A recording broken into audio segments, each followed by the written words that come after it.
하나님의 집으로 갈 때에 발걸음을 조심하여라. 어리석은 사람은 악한 일을 하면서도 깨닫지 못하고 재물이나 바치면 되는 줄 알지만 그보다는 말씀을 들으러 갈 일이다. 하나님 앞에서 말을 꺼낼 때에 함부로 입을 열지 말아라. 마음이 조급하게 가져서도 안 된다. 하나님은 하늘에 계시고 너는 땅 위에 있으니 말을 많이 하지 않도록 하여라. 걱정이 많으면 꿈이 많아지고 말이 많으면 어리석은 소리가 많아진다. 하나님께 맹세하여서 서원한 것은 미루지 말고 지켜라. 하나님은 어리석은 자를 좋아하지 않으신다. 너는 서원한 것을 지켜라. 서원하고서 지키지 못할 바에는 차라리 서원하지 않는 것이 낫다. 너는 혀를 잘못 놀려서 죄를 짓지 말아라. 제사장 앞에서 내가 한 서원은 실수하였습니다 하고 말하지 말아라. 왜 너는 내 말로 하나님을 진노하시게 하려 하느냐? 어찌하여 하나님이 내 손으로 이룩한 일들을 부수시게 하려고 하느냐? 꿈이 많으며 헛된 것도 많고 말이 많아도 그러하다. 오직 너는 하나님을 두려운 줄만 알고 살아라. 아멘. 네, 질문을 한번 생각하시면서 말씀을 나누도록 하겠습니다. 누군가의 말을 전적으로 따랐던 적이 있으십니까? 나는 누구를 팔로워하고 있습니까? 예전에 부산에서 제가 찬양팀을 하면서 겪었던 일인데, 지방 수련회 때에 당시 간사님이 비가 오는 날에 다 같이 밖에 나가자 이렇게 했던 적이 있습니다. 무슨 이유인지는 모르겠지만 느낌이 오는 거는 공동체와 연합된 모습 그리고 순종에 대한 부분을 말하려고 했던 것 같습니다. 그런데 저는 비를 맞기 싫어가지고 이제 방에 있었죠. 스스로 내린 판단이었고 나의 편의를 따른 결정이었습니다. 리더가 볼 때는 제가 리더의 말을 따르지 않았던 것이죠. 별 의미 없는 사소한 순간이라고 할 수 있지만 제 기억 속에 각인된 한 장면입니다. 그리고 또 한 가지는 안정적인 환경이 몸에 익숙한 사람인 제가 선교를 떠난 것도 순종의 일환 중에 하나였습니다. 아내가 강하게 바란 점도 있었지만 선교하시는 하나님을 의지해서 간 것이었고 SFC 공동체를 위한 결정이었습니다. 마닐라 지부에 이제 20년이 넘게 사역한 간사님이 계셔서 그와 함께 협력하러 갔었죠. 지금 와서는 조금 아쉬움이 남지만 돌이킬 수 없는 순종이었고 또는 저의 선택이었습니다. 여러분은 여러 상황을 맞닥뜨릴 때 무엇을 쫓아 결정하며 그 길을 걸어가십니까? 순종적으로 잘 따라가는 편인가요? 아니면 여러 여건과 환경으로 인해서 주저하는 편인가요? 인간적인 욕심과 내 생각으로 이루어지는 우리의 인생을 돌아보면 하나님께서 주신 뜻이 무엇인지 명확하게 알 수 없죠. 그래서 이 말씀을 통해서 깨닫는 시간이 되기를 바랍니다. 오늘 읽은 전도서 5장 본문에서 말하는 요점이 바로 하나님을 경외하는 순종입니다. 하나님은 하늘에 계시고 사람은 땅에 있습니다. 해 아래에서 모든 일이 일어난다는 이 문장은 전도서에서 배경으로 늘 깔려있는 내용입니다. 하나님은 하늘에 계시고 사람은 땅에 있다. 이 포인트를 잘 기억하면 좋을 것 같습니다. 본문에서 갑자기 하나님이라는 단어가 많이 등장하고 있습니다. 전도서 1장에서 4장까지는 몇 번 등장하지 않는 하나님, 엘로힘이라는 단어가 전도서 5장에서 급격하게 증가하고 있죠. 이 단락의 핵심이 하나님이시다라는 겁니다. 강조하고 있는 부분이 여기에 있다라는 것을 알 수 있습니다. 그리고 전도자는 명령법으로 훈계하고 있습니다. 내 발을 어지럽히지 말라, 하나님을 두려워하라 라고 명령을 하고 있죠. 첫 번째로 내 발을 흐트리지 말아야 합니다. 1절 말씀은 너는 하나님의 집에 들어갈 때에 내 발을 삼갈지어다 라고 말씀하고 있습니다. 하나님 앞에 나아가려면 신중하고 조심스럽게 절제하는 예배자의 자세를 가져야 함을 말하고 있죠. 성경에서 바알이라고 말하는 건 행동과 도덕성을 가리킵니다. 하나님이 마치 내가 일주일간 어떻게 살아야 하는지 잘 알겠지라며 당부하시는 말씀 같습니다. 그리스도인으로 하나님을 믿는 자라는 걸 잊지 않아야 하는 것이죠. 잠언 4장에서도 좌로나 우로나 치우치지 말고 내 발을 악에서 떠나게 하라 라고 말씀합니다. 내 발을 악에서 떠나게 하라 라고 말하죠. 하나님 앞에서 서기 위해선 우리의 마음가짐, 거룩한 모습이 요구된다는 겁니다. 왜냐하면 하나님께서 유일하시고 거룩하신 분이기 때문입니다. 하나님이 어떤 분이신지 우리는 상기해야 하는 것이죠. 하나님 앞에서라는 말을 코람데오라고 말하는 것, 잘 알고 있습니다. 이 똑같은 맥락에서 단지 정직해라, 성실해라, 착하게 살라라고 말하는 정도가 아닌 것을 우리는 깨달아야 합니다. 하나님이 누구신지를 알아야 한다는 신앙 고백이고 하나님을 두려워하는 자의 태도와 모습을 말하는 것이죠. 코람데오라는 의미가 그렇습니다. 그리고 하나님 앞에서 코람데오라는 말을 직역하면 하나님의 얼굴이라는 뜻입니다. 하나님의 얼굴이 내 앞에 있다면 내가 어떻게 행동하고 말해야 하는지 인격적인 관계성을 말씀하고 있는 것이죠. 하나님과 친밀한 관계를 맺은 그리스도인이라면 경외심은 자연스러운 것입니다. 인간은 땅에 있으며 하나님은 하늘에 계시다는 이 말이 근원적인 다름을 가르쳐 줍니다. 신학적인 표현으로 하나님은 절대적인 타자성과 초월성을 가지신다라는 겁니다. 하나님의 성전, 그분의 임재를 떠올려 볼 수 있죠. 내 눈앞에서 하나님의 영광이 임한다면 어느 누가 가만히 서서 볼 수 있겠습니까?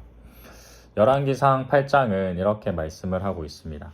하나님이 참으로 땅에 거하시리이까 하늘과 하늘들의 하늘이라도 주를 용납하지 못하겠거든 하물며 내가 건축한 이 성전이오리이까. 솔로몬은 성전을 봉헌하면서 하나님의 초월하심, 거룩하심을 고백합니다. 하나님은 우리가 표현하고 설명할 수 있는 분으로 끝날 분이 아니라는 것이죠. 그분은 우리가 측량할 수 없고 제한할 수 없는 창조주 하나님이십니다. 하나님의 임재 앞에 선다면 우리가 어떤 자세를 취해야 할지 이제 명확하게 그려지죠. 때때로 자신이 꾼 꿈이 마치 하나님의 말씀인 것처럼 신비한 경험이 하나님의 말씀보다 중요하다라고 말하는 사람이 있습니다. 사람들은 자기만의 꿈들, 헛된 생각으로 가득하죠. 신학적이고 교리적인 답변보다 경험되고 실제적인 말들이 더 와닿고 명쾌해 보이기도 합니다. 자기가 듣고 싶은 말들, 많은 말들 속에 도움을 받으려고 하죠. 하지만 하나님의 말씀을 듣는 일이 우리에게는 우선되어야 합니다. 경외한다는 건 순종하려는 태도이며 듣는 마음입니다. 먼저 하나님의 음성에 귀를 기울이고 말씀을 듣고 행하는 것입니다. 내가 말씀을 많이 하는 것이 아니라 하나님의 음성을 듣는 것이죠. 하나님의 말씀에 귀를 기울이는 것입니다. 그것이 하나님을 두려워하는 자의 모습이죠. 순종이 제사보다 낫다는 사무엘상의 말씀이 여기에서도 똑같이 적용됩니다.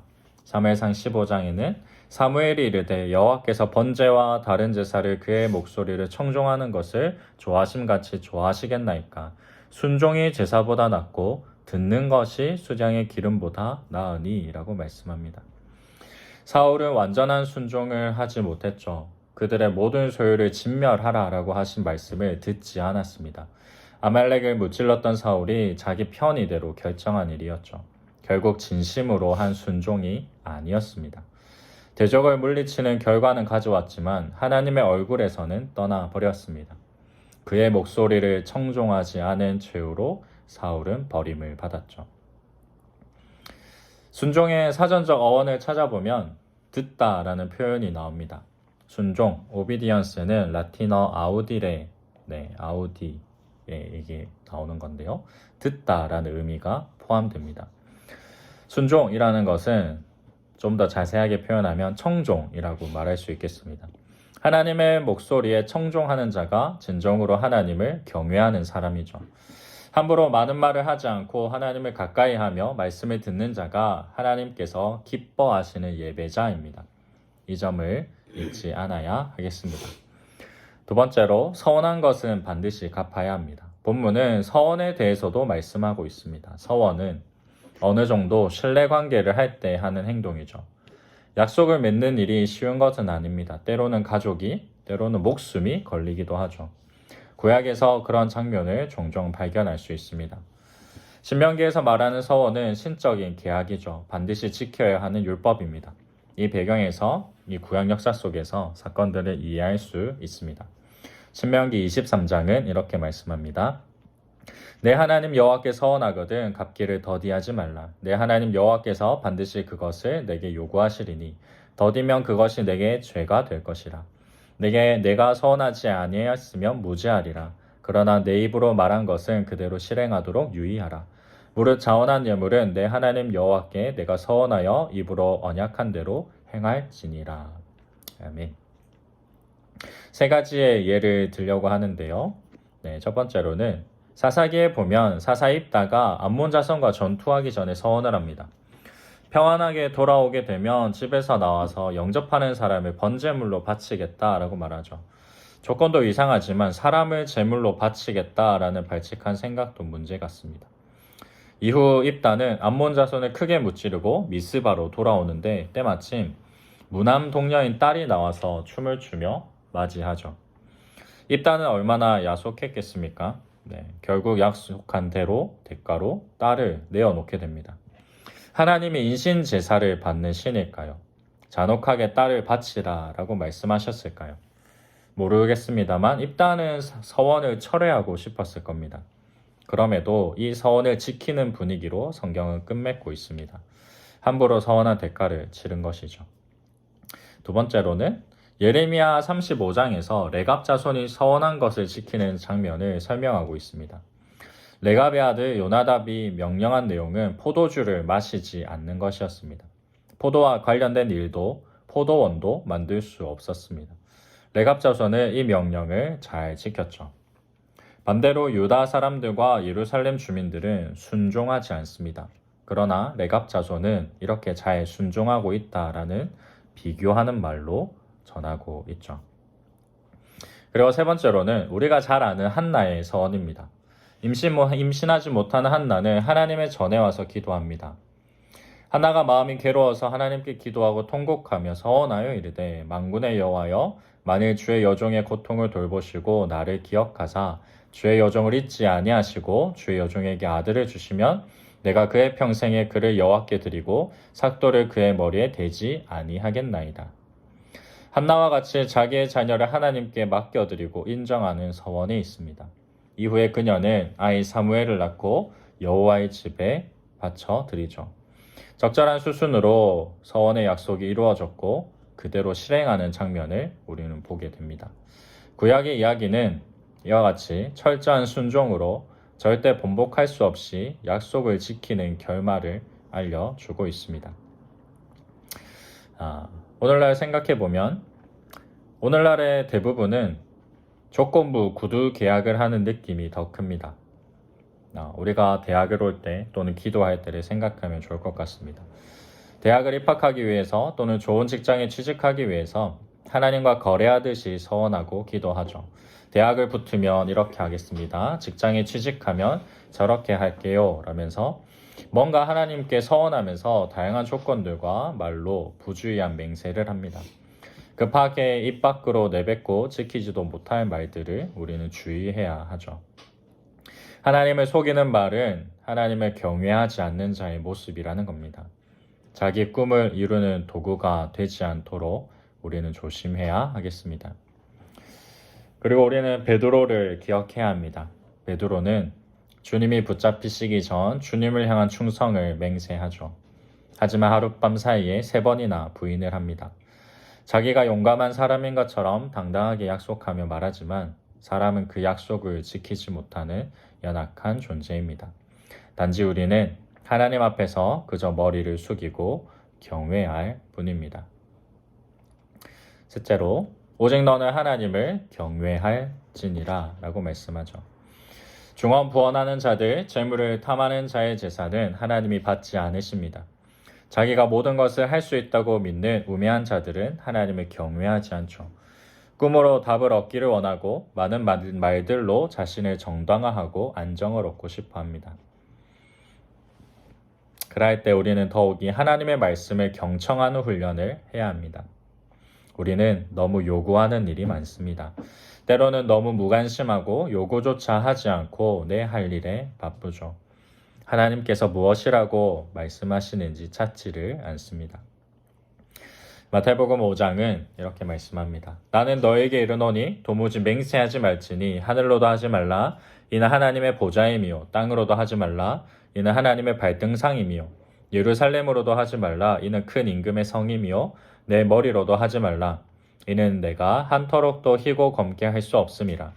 오직 너희 말은 옳다 옳다 아니라 아니라 하라. 이에서 지나는 것은 악으로부터 나느니라 라고 말씀합니다. 맹세하고 서원한다는 건 그만큼 하나님을 믿지 못하는 데서 나오는 행동이죠. 단순하게 말하는 진정성을 우리는 가져야 합니다. 하나님 앞에 나아갈 때는 더욱 그렇습니다. 맹세와 서원이 아닌 예를 해야 하면 예하고 아니요 해야 할 때는 아니요 하는 명확한 순종이 있어야 합니다. 주님 앞에서 우리가 할 수 있는 말은 사무엘이 한 말처럼 주의 종이 듣겠나이다 라고 순종의 약속을 할 뿐입니다. 본문에 앞서서 재물과 부, 풍요로움에 대해서 헛되다 라고 말하면서 전도자는 5장에 와서 하나님을 경외해야 한다 라고 말씀합니다. 무엇을 갈망하고 어디에 관심이 있느냐는 것이죠. 하나님을 이윤을 얻기 위한 수단으로 사용하진 않는지, 자신의 꿈을 이루기 위한 진리의 램프처럼 이용하려는 속셈은 아닌지 자신의 내면을 잘 살펴야 하겠습니다. 우리는 두 주인을 섬길 수 없습니다. 살아계신 하나님, 유일하신 하나님만을 우리는 섬겨야 하죠. 전도서 6장 7절에서도 사람의 수고는 다 자기의 입을 위함이나 그 식욕을 채울 수 없느니라 라고 말씀합니다. 여기서 식욕이라고 번역된 단어는 네페시입니다. 숨, 생명이라는 의미고 영혼, 갈망, 감정을 뜻하기도 합니다. 자신의 생명을 위해서 갈망하고 채우려고 발버둥 치지만 채워지지 않습니다. 빌립보서에서도 이방인들의 신은 그들의 배, their belly라고 말을 하죠. 말 그대로 배입니다. 그렇게 자신의 영혼을 채우려는 욕구를 식욕으로 풀어보기도 합니다. 이 말이 현대인에게서는 참 맞는 말 같습니다. 갈망을 채울 수 없는 이 자리에 유일한 채움이 되시는 하나님을 우리는 채워야 하겠습니다. 나의 욕심, 많은 말들과 꿈을 널브러 놓는 것이 아닌 하나님을 알고 하나님의 음성에 귀를 기울이고 말씀을 사모하며 경외하는 자들이 되어야 하는 것이죠. 끝으로 하나님의 기쁨이 되는 예배가 무엇일까 고민하면 좋을 것 같습니다. 성도들은 사람 중심이 아닌 하나님 중심으로 예배를 드려야 합니다. 내가 드리는 예배가 나의 편의에 따라 자기 입만 살아있는 예배가 아닌지 돌아보아야 하죠. 지극히 높으신 하나님은 우리의 유일한 경배의 대상이십니다. 하나님 앞에서 우리가 가지는 태도는 겸손하게 존경심을 가지고 엎드리는 자세이죠. 예배는 듣기 위해서 하나님께 나아가는 것입니다. 그리고 우리의 경건은 순종으로 입증해야 하는 것이죠. 종교의식만 행하는 것은 위선적이며 가식입니다. 그저 종교인으로 교회만 다니는 사람이 되지 않으려면 하나님을 경외하는 마음을 가져야 하는 것이죠. 하나님은 끝없이 이스라엘 민족을 향해 하나님의 음성을 듣기를 구하면서 말씀하셨습니다. 율법을 제정하시면서도 당부하셨고 선지자들을 보내면서도 유대 역사 속에 가르쳐 주셨습니다. 하지만 이스라엘은 그 말씀을 듣지 않았죠. 야고보서 1장은 이렇게 말씀합니다. 너희는 말씀을 행하는 자가 되고 듣기만 하여 자신을 속이는 자가 되지 말라. 하나님을 경외한다는 건 하나님의 말씀을 듣는 것이고 그 말씀에 온전히 순종하는 것입니다. 이 땅에서 순종의 아이콘으로 사신 분이 있습니다. 바로 예수님이죠. 예수 그리스도는 오로지 아버지의 뜻에 순종하는 삶을 사셨습니다. 예수님은 사람의 몸을 입고 이 땅에 오셔서 구원을 위한 큰 계획 속에 사역하셨습니다. 그리고 마지막 그 순종의 꽃은 십자가였습니다. 참혹한 형벌을 당하시면서까지 아버지의 뜻이 이루어지기를 순종하셨습니다. 무엇으로 다 말할 수 있겠습니까? 예수님처럼 하나님을 경외하고 순종하며 살고 싶은 마음입니다. 각자의 삶 속에서 더 기도해야 하고 더 깨어져야 할 욕심과 포기하지 못하는 아집이 있을 겁니다. 자기 목소리를 더 내고 싶고 마음 없는 재물로 또는 하나님을 신뢰하지 못하는 걱정이 우리를 어지럽혀 놓습니다. 그럴 때 십자가에 달린 예수 그리스도를 우리는 묵상해야 합니다. 아버지의 음성에 순종한 하나님을 경외한 사람, 그분을 롤 모델로 삼고 살아야 하는 것이죠. 개인적으로 요즘 드는 생각은 신학적으로 많이 연구하고 공부해서 또 그걸 가지고 하나님을 알고 안다라고 말할 수 있을까 하는 겁니다.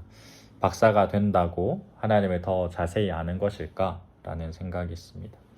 하나님의 말씀을 분석하고 원서를 많이 본다고 해서 하나님께 순종하는지 싶은 겁니다. 몸소 하나님을 만나는 건 말씀을 통해 삶을 통해 배우는 경외심에서 시작되는 것이 아닐까 생각해 봅니다. 하나님이 어떤 분인지를 경험하는 일에서 경외하는 삶으로 우리는 살아갈 수 있죠. 하나님께서 어떤 분이신지를 안다면 하나님을 향하여 우리는 진정한 경외심을 가지게 될 것입니다. 요한계시록 14장 7절 말씀을 한번 같이 보겠습니다. 네, 말씀 부분에 보면 있습니다. 요한계시록 14장 7절 같이 읽겠습니다. 시작. 그가 큰 음성으로 이르되 하나님을 두려워하며 그에게 영광을 돌리라. 이는 그의 심판의 시간이 이르렀음이니 하늘과 땅과 바다와 물들의 근원을 만드신 이를 경배하라 하더라. 하나님을 두려워하며 그에게 영광을 돌리라 라고 말씀하고 있죠. 예배는 단지 자신만이 느끼는 감정적인 만족을 위한 것도 아니고 필요와 행복을 얻기 위한 것이 아닙니다. 예배는 하나님만을 위한 경외심에서 나오는 순종입니다. 초월한 타자이신 하나님, 영광스러운 권능의 하나님을 인정하는 자세이죠.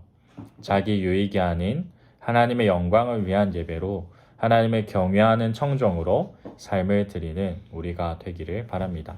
여호와를 경외함으로 섬기고 떨며 즐거워할지어다 라고 말씀하고 있죠. 우리의 삶이 온전히 하나님을 경외하는 듣는 마음을 가진 우리의 모습이 되기를 소망합니다. 아멘.